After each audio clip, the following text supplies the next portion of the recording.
બંગાળની હિંસામાં હિન્દુ વિરોધી ષડયંત્ર હોવાના આક્ષેપ સાથે ધોરાજીમાં હિન્દુ સંગઠનો દ્વારા આવેદનપત્ર આપવામાં આવ્યું હતું। તેમજ આવેદનપત્રમાં બંગાળના રાષ્ટ્રપતિ શાસનની પણ માંગ કરવામાં આવી હતી। આ ઉપરાંત હિંસાની તપાસ NIA ને સોંપવામાં આવે તેવું લોકો દ્વારા જણાવવામાં આવ્યું હતું।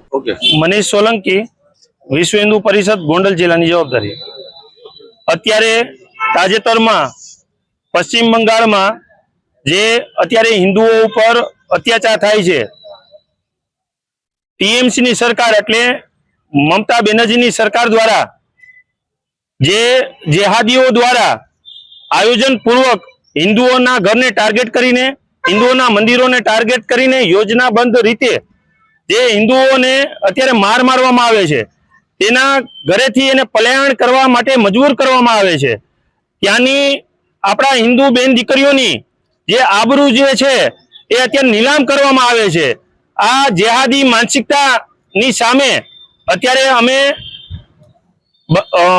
બાબા સાહેબ આંબેડકર જે આપણા જે સંવિધાન બનાવ્યું છે એ સંવિધાનના રાહબર નીચે અમે ડેપ્યુટી કલેક્ટર સાહેબ શ્રીને અત્યારે આપણા રાષ્ટ્રપતિ મહામહિમ ને એક અમે સંદેશ પાઠવવા માંગીએ છીએ વિશ્વ હિન્દુ પરિષદ દ્વારા કે ત્વરિતના ત્વરિત ધોરણે ત્યાં રાષ્ટ્રપતિ શાસન લાગુ પડે અને જે અત્યારે હિન્દુઓ જે અત્યારે પલાયન કરવાની એક મજબૂર કરવામાં આવ્યા છે અને તેને પુનઃ પ્રસ્થાપિત થાય અને જે કંઈ પણ એની ઉપર અત્યાચાર થઈ રહ્યા છે ત્વરિતના ત્વરિત ધોરણે બંધ થાય તેવું અત્યારે અમે રાષ્ટ્રપતિજીને એક આવેદનપત્ર આપવામાં આવ્યું છે।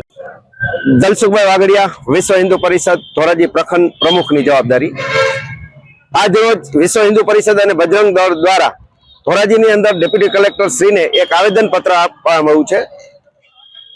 પશ્ચિમ બંગાળની અંદર જે હિન્દુ ઉપર અત્યાચાર થઈ રહ્યા છે, અમારા સાધુ સંતો ઉપર અત્યાચાર થયા છે, અમારા મંદિરો તોડવામાં આવી રહ્યા છે, આ તમામ કાર્યવાહી વિરુદ્ધ એક જે કોઈ આમાં જેહાદીઓ સમાયેલા હોય તેની ઉપર કાયદેસર કાર્યવાહી કરવામાં આવે, ત્યાં હિન્દુઓને સુરક્ષિત કરવામાં આવે અને ત્યાં રાષ્ટ્રપતિ શાસન લાગુ કરવામાં આવે, આવી માગણી અમે કરીએ છીએ।